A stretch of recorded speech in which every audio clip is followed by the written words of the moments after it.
This is a special full board meeting. Call it to order. First thing, I'd like to skip the invocation and the pledge and move right to the roll call. Moved and seconded to adjust the agenda to do that. Roll call, Madam Clerk. Commissioner Collins. Here. Commissioner Cross. Here. Commissioner Derasinski. Here. Commissioner Engel. Here. Commissioner Jaeger. Yes. Commissioner Longmire. Here. Chairman Mahoney. Here. Commissioner Plummer. Here. Commissioner Skolnick.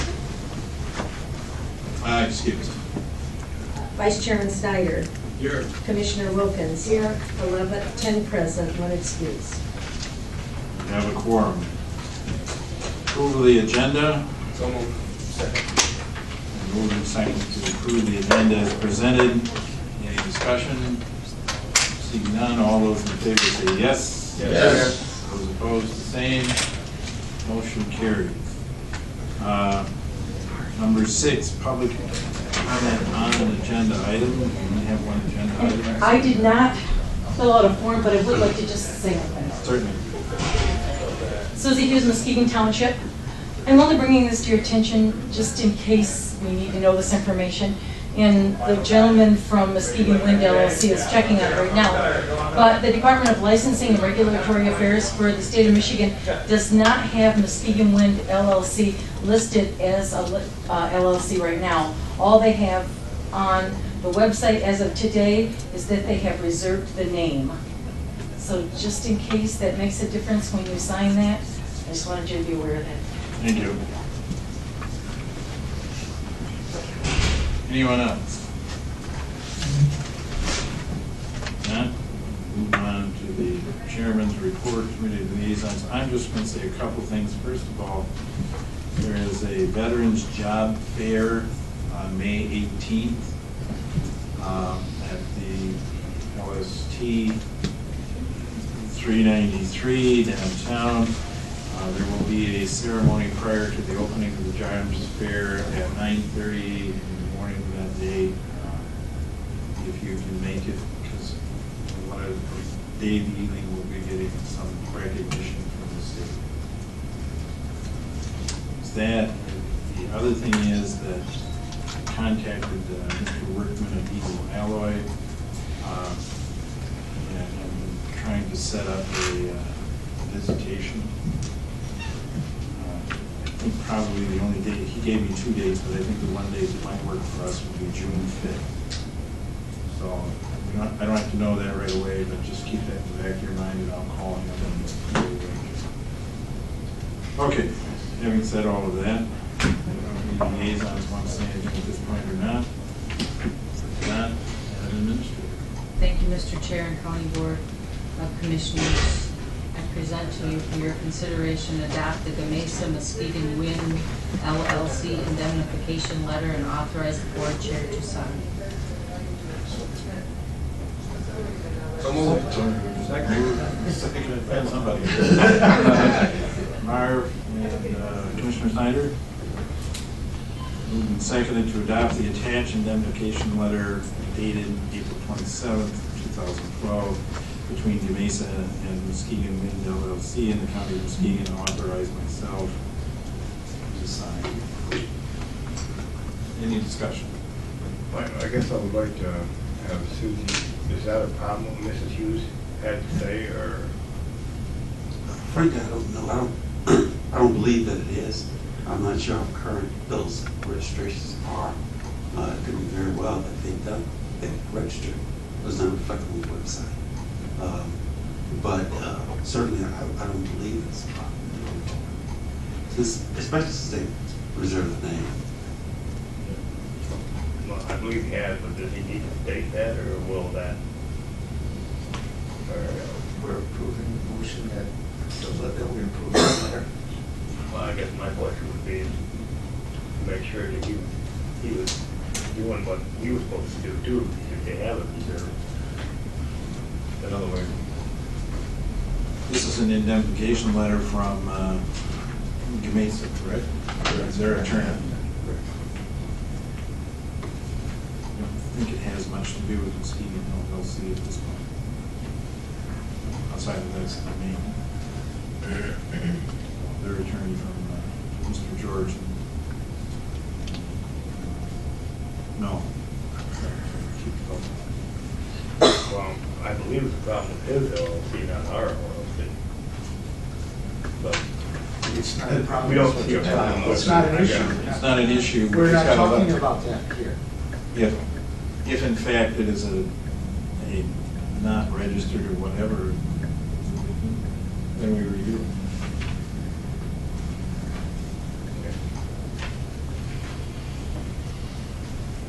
Any other discussion?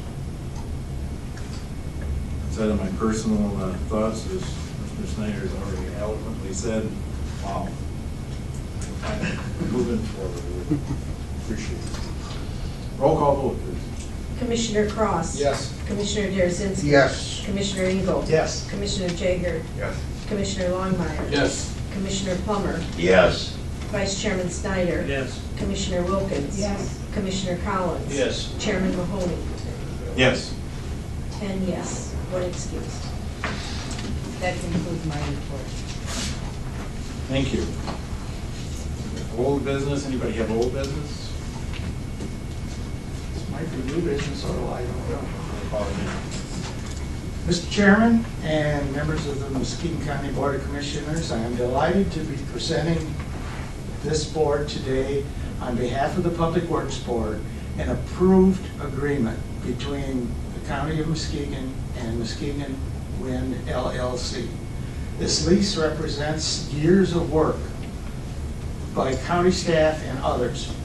And while it does not guarantee that the wind turbine farm will happen on the wastewater property, it's a big step forward. It is my hope that the wind farm, once constructed, will then serve as a catalyst to local manufacturing. As a matter of fact, one of the things that we made clear in the negotiations with Muskegon Wind LLC is that we wanted to see local involvement whenever possible. So, Mr. Chairman, with both the prospect of a future wind farm and the potential of future industrial activity, I am happy to present to you the lease for your acceptance as a symbolic gesture, which represents a giant step forward for Muskegon County. Thank you, sir.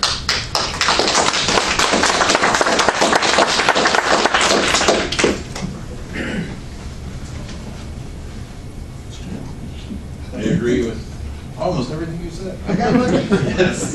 Very good, thanks, Mark. Any other old business? New business? Is there public comment? I'd like to do an introduction real quick to Bill Skeeton. He'll be the project manager of the Muskegon Wind LLC. If I can bring him up through light, please. Sure. Do we need it? We should suspend the rules, so. moved. Moved and second, suspend the rules. All those in favor signify by saying yes. Yes. Those opposed, no. Motion carries. Well, good afternoon, Bill Skeeton from Gameas Energy. We're likewise excited and pleased that we've reached this milestone. We're looking forward to getting to work. We see this as really being the trigger and the catalyst for us to begin serious work here. And I guess the thing I'd caution is to not expect trucks with turbines to be rolling down the highway. We'll be entering into a period of pretty intense study of the attributes of the site and their ability to support an economically viable wind farm and a wind farm that's a good community member as well. And so, we'll be investing significantly in study of environmental issues on the site, including avian, bat, eagle, threatened and endangered, natural heritage, those types of things. We'll continue the work that the wastewater group has done relative to studying the wind regime, and will likely erect additional wind measurement devices on the site. And we will also be undertaking additional study about transmission feasibility at the site. Mr. Longmire? Can you give us a time frame of how long this study is going to take? It seems like we've been doing study. I mean, when can we see those trucks and turbines? We anticipate this being a 2014 COD, commercial operation date. So the best knowledge I have right now is that we're probably looking at something in later 2014. Now the studies, what we want as much data as we can relative to wind and relative to the environmental attributes. The wind, because it underwrites our risk, it gives us more certainty about what to expect and how to model this. But the other studies, it's important for us to get as much information as possible, again, because that's what we need to properly permit the site. And we'll want nominally a year's worth of data that begins with the spring studies of Eagle and Avian and Bat. And we're kind of moving out of that for 2012. So, we know that we're going to be going into next year with those kinds of studies. So, I'd say I'd counsel patience, appreciate the enthusiasm. We have a period of study to undertake, and I think it protects the county and it protects our interests as well to make sure we do this professionally. Thank you. Yeah, you're welcome. Anyone else? Commissioner Derzinski. These studies you're going to do on wind, obviously the piece of equipment we have that have been studying it are more of an indicator than exact measurements.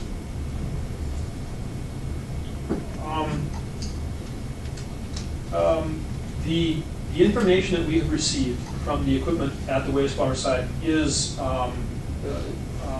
adequate. It's not inaccurate, and the fact that there is an ancillary piece of equipment that can be moved around, the mobile measurement device, certainly adds to the confidence of the data. One of the reasons that we would deploy additional wind measurement devices is so that we could spread the wind measurement out over a broader area, so we don't have to guess what the wind regime might be in the northeast corner based on measurements that were taken in the southeast corner. So I think that it's not so much about the data that's been collected so far as it is about. But my hope was if our piece of equipment is going to be somewhat replaced, that it could be used by Moreland and Eggleston to measure beyond the wastewater system if that expansion, your contract allows you to negotiate with private individuals, and maybe those municipalities, if we're not going to be using it, could be afforded that opportunity. If I may, I think that if we did expand, if we saw a feasible opportunity to expand, we would deploy additional wind measurement devices. We have our wind engineering group has a rule of thumb regarding the granularity of the coverage of the number of these MET towers to the square acreage and square miles that is being measured. So they have a rule of thumb about how many they want per square mile. And so we would evaluate the full contemplated footprint against that rule of thumb. The mobile device is not by itself an adequate method of assessing the wind regime. What we use it for is primarily to validate what we're getting from the tower, but we don't normally use that as the sole means of measuring the wind regime. Thank you. You're welcome. Anyone else? Oh, you're running the show. Right? I'll ask a question. Who is the manufacturer? Who will be the manufacturer for the turbine? Gamesa. Yeah. We're in essence, Gamesa Energy, being a subsidiary, if you will, or an affiliate of Gamesa, we're in essence some sort of vertical integration play for. So will you be hiring additional technical staff support? To instruct to get them up and going and all that. Right. Generally, I would say that our goal is to use as much locally sourced labor and materials as possible. And so it's typical for us to, where there's not a specialized need, either expertise or equipment, we go local. Civil engineering materials, gravel, aggregate, concrete. And then, of course, Gamesa has its own primary contractors that will bring in. Companies like Rockford, for example, who understand heavy construction. And then we have our own group internally that will oversee the actual installation and building of the turbines themselves and the commissioning of those. So I'm not sure if I answered your question exactly, but I think we do see an opportunity for some short-term construction spend, if you will, in county. Yeah, I was looking for more, how much local talent we're gonna use to get this, project. Yeah. It's hard for me to quantify it at this point in time, other than say that it's our intent to use where possible locally sourced people and materials. Thank you. Anyone else? Thank you very much. Thank you, I appreciate it. Okay, where we, public comment on the new topic? Anyone wishing to comment? Not before we adjourn, I'd like to recognize some folks in the audience. Kim Harder from Lakeview Township, Don Suter from Blue Lake Township, Mike Thompson from Eggleston Township, Mr. Keefe from Muskegon Township was here, but he believed that Akron, Eggleston, and of course, Dave Fisher, Drain Commission. With that, motion to adjourn. Second to adjourn, all those in favor say yes. Yes.